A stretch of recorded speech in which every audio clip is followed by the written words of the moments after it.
Shalom, shalom, peuple de Dieu. Partout où vous me suivez, c'est toujours votre frère, ancien Dieu merci. Je suis serviteur de Dieu et me voici devant ta face une fois de plus pour venir partager un nouveau message avec ce thème qui va te fortifier, ce thème qui va te reconduire, ce thème qui va t'aider à aller de l'avance, ce thème qui va te protéger dans la sainteté. Et le thème d'aujourd'hui, sans te fatiguer, s'intitule les conséquences du péché. Oui, bien-aimé, et si nous disons du péché, si nous parlons du péché, le péché c'est quoi? Le péché c'est la transgression de la loi de Dieu. Donc aller à la contre de la volonté de Dieu. C'est ce que nous appelons le péché. Donc nous devons parler des inconvénients qui arrivent à quelqu'un après avoir fait le péché, après avoir allé à la contre de la volonté de Dieu. Donc qu'est-ce que nous pouvons dire par là? Dieu pardonne toujours, mais il y a des conséquences. Beaucoup de gens demeurent dans le péché. Pourquoi? Parce qu'ils savent très bien que non, oh Dieu pardonne toujours, il n'y a pas de problème, je vais pécher, je vais demander pardon.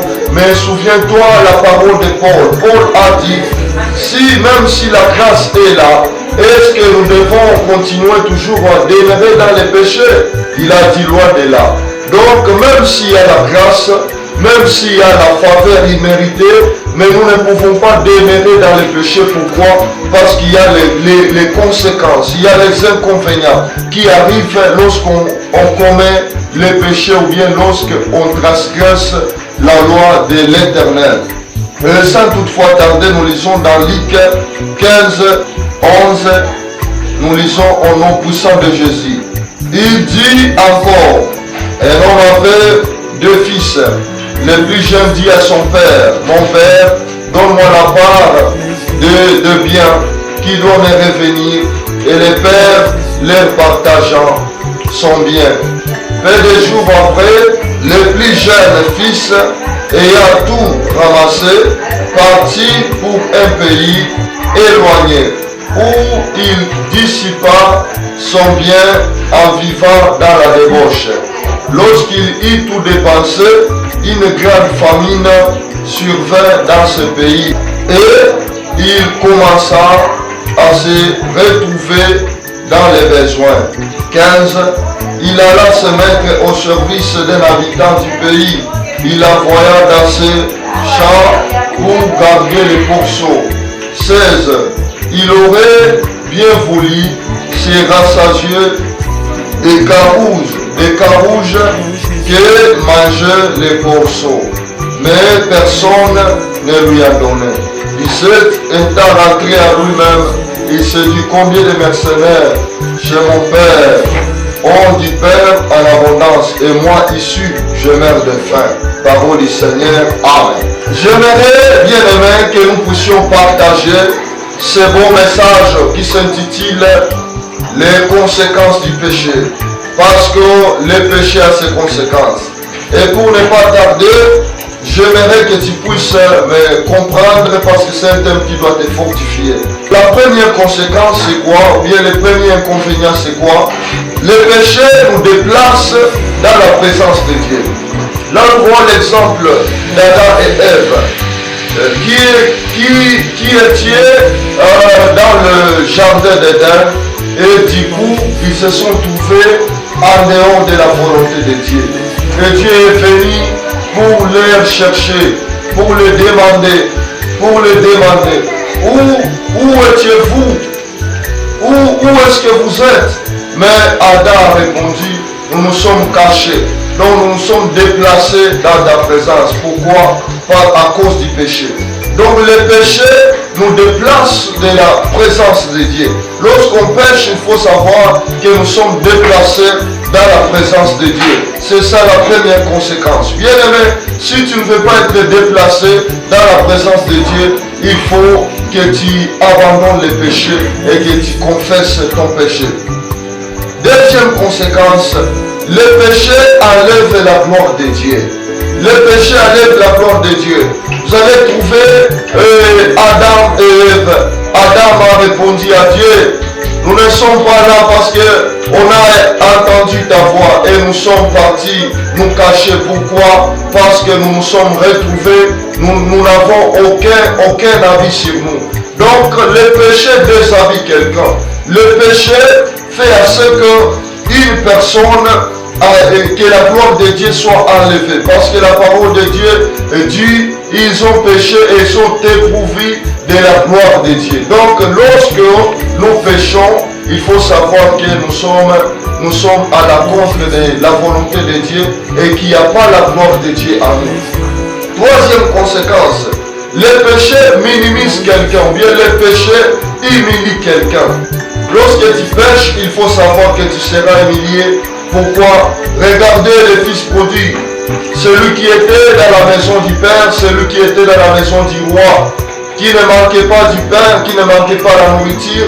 Il y avait les servants, le serviteur tout autour de lui.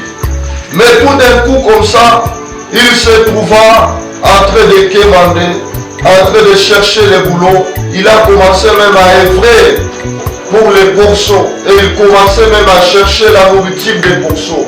Pourquoi? Parce que le péché humilie quelqu'un. Le péché fait à ce que quelqu'un perd sa valeur. Vous allez trouver un papa, il est directeur, il est responsable. Mais à cause seulement de l'impudicité, il part chercher une petite fille dans le quartier et voici, il sera humilié. Quelqu'un est là, il devient ivre, un papa responsable. On vous salue avec respect. Mais tu es devenu ivre, tu viens au quartier sans chemise, torse nu. Et les gens commencent à jouer et à manquer sur toi. Et regardez ce papa-là. Pourquoi? Parce que le péché humilie quelqu'un. Quatrième conséquence, le péché fait retarder la bénédiction. Là, c'est l'exemple de Judas. Quelqu'un qui allait engendrer des rois et des rois. Mais voici, c'est Benjamin. C'est dans la tribu de Benjamin que nous trouvons les premiers rois d'Israël. Donc le péché a fait retarder la bénédiction de Judas dans sa progéniture. Donc bien aimé, nous devons éviter le péché parce que le péché fait à ce que la bénédiction de Dieu soit retardée dans nos vies. Cinquième conséquence, le péché fait retarder quelqu'un dans la vie. Voici l'exemple. Tu peux être là, tu bois l'alcool, tu dis oh, même si je bois, je ne fais aucun mal, bien sûr. Mais le péché là, de boire l'alcool, peut faire en sorte que tu ne construis pas même la maison. Tu as trouvé le boulot depuis longtemps, tu trouves des dollars et des dollars, mais tu ne parviens pas même à te construire une petite maison. Pourquoi? Parce que le péché est là. Tu trouves l'argent, tu pars chez les concubines, tu distribues tout l'argent que tu as eu et tu perds tout. Du coup, tu te trouves même brebis. Ta femme commence à te dire, mon mari c'est moi, parce que tu as dépensé l'argent. Oh, je n'ai pas eu d'argent au moment où tu as eu ton salaire. Mais le péché fait à ce que ta bénédiction soit retardée. Le péché fait à ce que tu sois en retard dans la vie. Voici les gens auxquels tu travailles avec, ils sont évolués. Ils ont évolué. Ils partent de l'avance, mais toi tu ne fais que reculer. Tu ne construis pas. Pourquoi? Le péché est là. Même si Dieu pardonne, mais tu n'avances pas. Même si Dieu pardonne, mais tu ne prospères pas. Les autres qui sont venus après toi dans le service, ils ont des immeubles, mais toi tu restes comme ça à cause du péché. Abandonne le péché et tu verras la gloire du Seigneur. Le péché crée des conflits. C'est ce que nous trouvons comme le 6e point dans notre thème qui s'intitule les conséquences du péché. Les péchés créent des conflits dans des sociétés. Vous allez trouver Caïn qui a tué son frère Abel. Pourquoi? Les péchés. Dieu lui a dit, attention Caïn, il y a les péchés autour de toi, fais attention. Mais il n'a pas fait attention. Il a dit non, Dieu est miséricordieux. Il ne peut rien me faire. Mais regardez les conséquences. Comment Caïn a reçu des conséquences pires.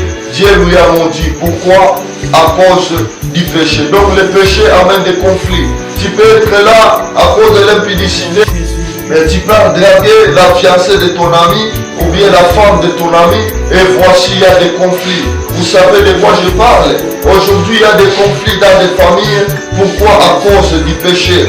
Et le péché là amène même des conflits dans les services. Vous allez trouver un chef qui a pris la femme de son subalterne. De telles choses vraiment, ce sont les conséquences du péché. Abandonnons les péchés, car le péché est très mauvais. La 7e conséquence, le péché fait avorter les miracles.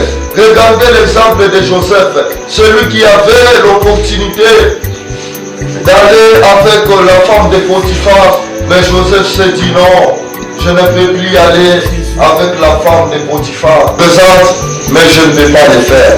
Pourquoi? Parce qu'il savait, si je peux le faire, le péché s'y peut avorter mon miracle. Mon frère bien-aimé, le péché fait avorter ton miracle. Tu te demandes, moi, pourquoi les autres sont bénis? Moi, je suis toujours comme ça. Pourquoi je ne suis pas élevé dans l'église? J'ai pris pendant les années, mais il n'y a pas de changement. Bien-aimé, il faut que tu saches qu'il n'y aura pas de changement. Parce que le péché fait avorter ton miracle. Le péché te retourne en arrière. Le péché fait à ce que tu n'avances pas dans la vie. Nous voyons ici le 8e point qui est intitulé « Le péché amène des scandales dans la vie ». Les scandales. Dieu corrige avec les scandales, mon frère. Vous allez trouver aujourd'hui des scandales. Un pasteur qui est honoré, mais qui boit dans les secrets. Un ancien de l'église, un évangéliste, un prophète, mais il boit dans les secrets.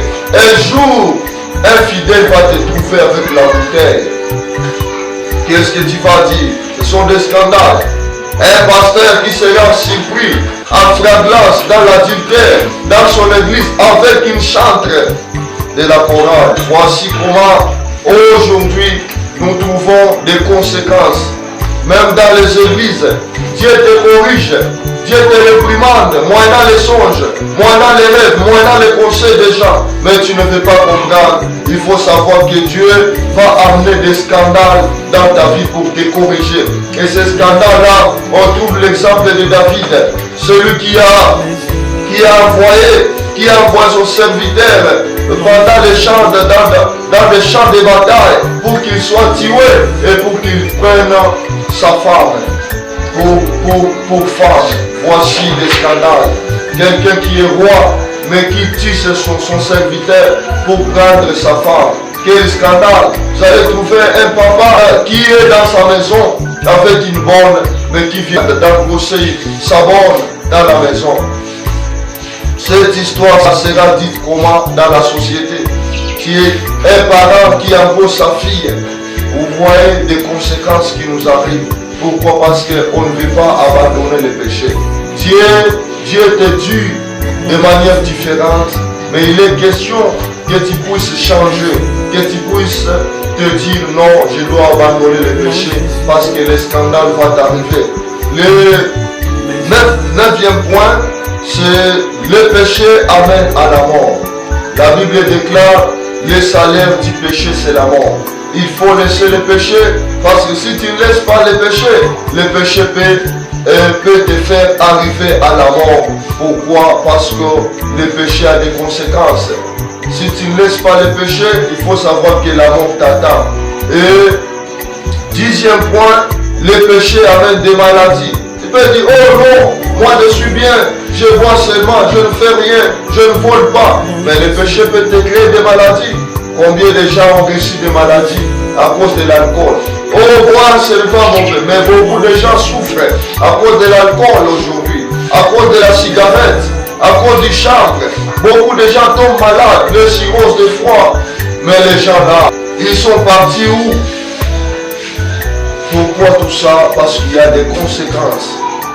Oh Dieu me pardonne, mais la maladie est là. Le sida est là. Tu peux dire, oh Dieu pardonne, il te pardonne. Mais tu es déjà sidérien. Tu perds la force, tu perds ta santé. Pourquoi? À cause du péché. Et pour terminer, le 11e point, c'est le péché amène à l'enfer. Si tu fais le péché, il faut savoir que tu iras un jour en enfer. Tu iras en enfer, bien-aimé, et ce n'est pas du tout bon que tu puisses aller en enfer. Il est temps de te réconcilier avec ton Dieu, soit avec ton Dieu, réunis les péchés et dis, mon Dieu, je t'ai offensé, je suis parti à la contre de ta volonté, et que tu puisses être bon et agréable au Tout-Puissant. Nous allons prier.